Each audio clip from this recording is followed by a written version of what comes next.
मनाई सर्वांनी 128 समाज येऊन सर्व प्रपंचाचे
म्हणून सर्वत्र एकत्रित येण्याची गरज आहे. शास्त्रानं सिद्धांत सांगितलेला आहे. शास्त्राचा सिद्धांत असा आहे, तुझे में नहीं है पंथ भी ना जात भी ना देश भी, तू है निरामय करस है व्याप्त भी अविशेष.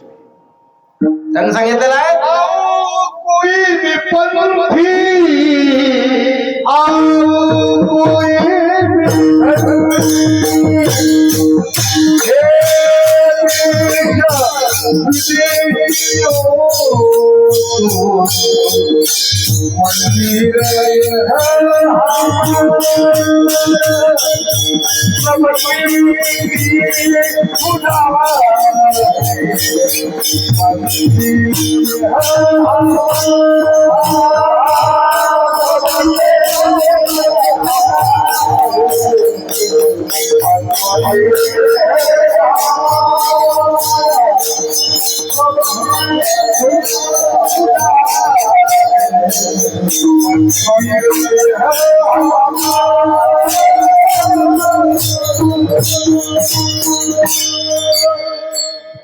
म्हणून शास्त्र सांगते बाबा, परमार्थ करायचा असता तर द्वेष रहित मत्सर रहित परमार्थ करावा. आपल्या अंतकरणामध्ये जर द्वेष मत्सर भरून जर आपण परमार्थ करत असेल तर आपला परमार्थ सिद्धीच नाही जात. शास्त्राची कितीतरी पुरावे सांगते. असो असा सुंदर असणारा भव्य दिव्य सोहळा, गायनाचार्य, मृदंगाचार्य, माईकवाले, असा सुंदर असणारा सोहळा मन समाधान झाला आल्या आणि हेच गरजेचं आहे. करणा भाग्यवंत नटे हरी कीर्तन.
हे जे छोटे छोटे मुलं आपल्या गावातले आहेत, आपल्या परिसरातले आहेत,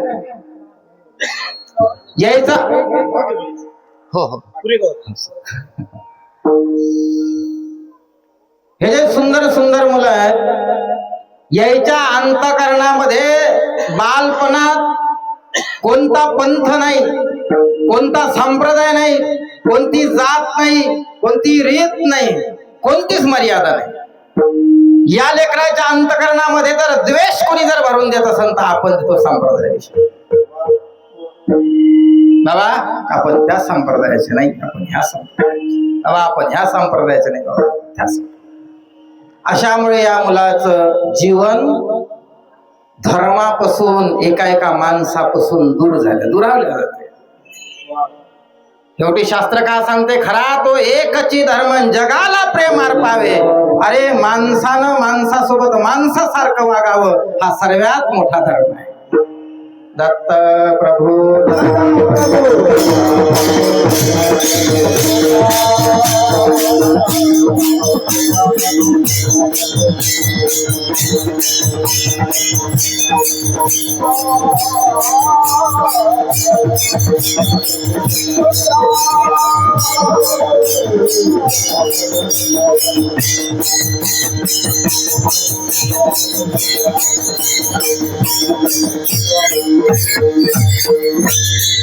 जगात माणुसकीपेक्षा जगातला कोणता पंथ नाही, कोणता धर्म नाही.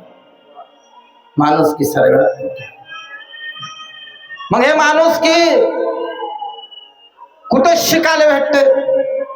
कोण्या ठिकाणी शिकायला भेटते? फक्त शिकायला भेटते साधू संतांच्या सानिध्यात. याच ठिकाणी धर्म शिकवल्या जाते, याच ठिकाणी माणूस बनल्या जाते, बाकीच्या ठिकाणी नाही बनल्या जात कुठंच.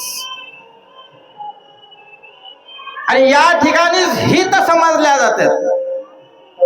जीवनाचा मनुष्य जन्माचा जर हित समजायचा असन तर बाहेर कुठेही आपल्याला समजणार नाही.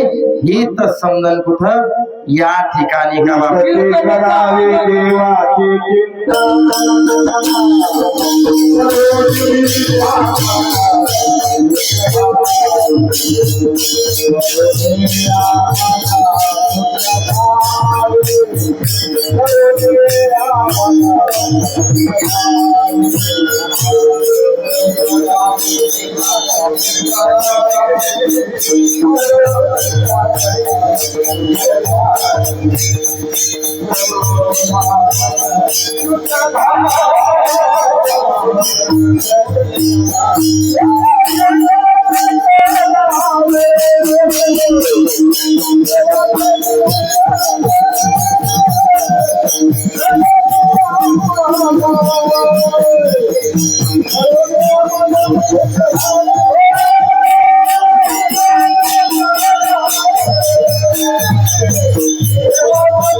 म्हणून हित समजण्याकरता परमार्थ हा शास्त्र पुराणानं साधू संतांना आपल्या वैदिक धर्मानं सनातन धर्मानं या परंपरेनं हा सांगितलेला आहे का बाबा जीवनाचं हित करायचं असेल तर परमार्थात या. नाही तर काही काही जणांचं आयुष्य गेलं, स्वतःच हित समजलं नाही, दुसऱ्याचं तर समजलंच नाही, समजलं नाही, पण स्वतःच सुद्धा हित समजलं नाही. भगवंताने एवढा मोठा देह दिला, मनुष्य देह तुम्हा आम्हाला जे प्राप्त झालेला आहे, लक्ष एक एक येवनी कोटी कोटी पेरा तेव्हा लागे वारा मानवाचा. मनुष्य येवनीच्या अनेक यवन्या फिरल्याच्या नंतर मनुष्य देहाची प्राप्ती आहे आणि मनुष्य देहाची प्राप्ती झाल्याच्या नंतर सुद्धा 100 वर्ष चाललोय आपण, तरीही तर समजलं नाही अभंगाच्या प्रथम चरण.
म्हणून बाळगीर महाराजाचा अभंग दत्तपाठात दिलाय, पाठ आहे सर्वात तुम्हाला. अभंगामध्ये महाराज सांगतात, आयुष्य मुलाचे वेचिले संसारी, शरीरी येऊन हित काय बाबा. आयुष्य भगवंताने एवढं मोठं आयुष्य दिलं. आयुष्य सोपं आहे? एवढं मोठं आयुष्य 100 वर्ष पूर्णच आयुष्य दिलं आणि आयुष्य दिल्याच्या नंतर बाबा तुला अजून हित नाही समजलं. 100 वर्ष पूर्ण झाला, भक्ती विनवा ह्या गेला, ऐसे बोले मध्व मुनी, चित्त द्यावे गुरुला. महाराज सांगतात 100 वर्ष पूर्ण झाला आणि भक्ती विनवा ह्या गेला. किती वर्ष जगला महत्वाचं नाही, लक्ष द्या. किती वर्ष जगला हे महत्वाचं नाही, तो जगला कसा हे महत्वाचं आहे. अरे 100 वर्ष जर जगला असं नाही, घराच्या कामी आला नाही, गावाच्या कामी नाही, देशासाठी नाही, कोणासाठी जर 100 वर्ष जर जगला तो व्यर्थ जगणं झालं. जीवनामध्ये जर एक लक्षात घ्या, शास्त्र सांगते खुद के लिए जीना वो जीना नहीं है और दूसरों के लिए मरना वो मरना नहीं. स्वतःसाठी आपण किती जगलो हे महत्वाचं नाही, आपण देशासाठी, धर्मासाठी, जनतेसाठी, गावासाठी किती जगलो हे महत्वाचं नाही. म्हणून आयुष्य मुलाचे जगत असताना असं जीवन जगा, दुसऱ्याला पाहत असताना आपला आदर्श वाटला पाहिजे. आदर्श वाटला पाहिजे नाही बा. काय जगताय होतो, उडान परिस्थिती गरीब असन, उडान परिस्थिती श्रीमंत असन, सत्ता असो वा नसो, श्रीमंती असो वा नसो, आनंदात जीवन जगता आलं पाहिजे. त्याला जीवनाचे सूत्र म्हणतात.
Thank you.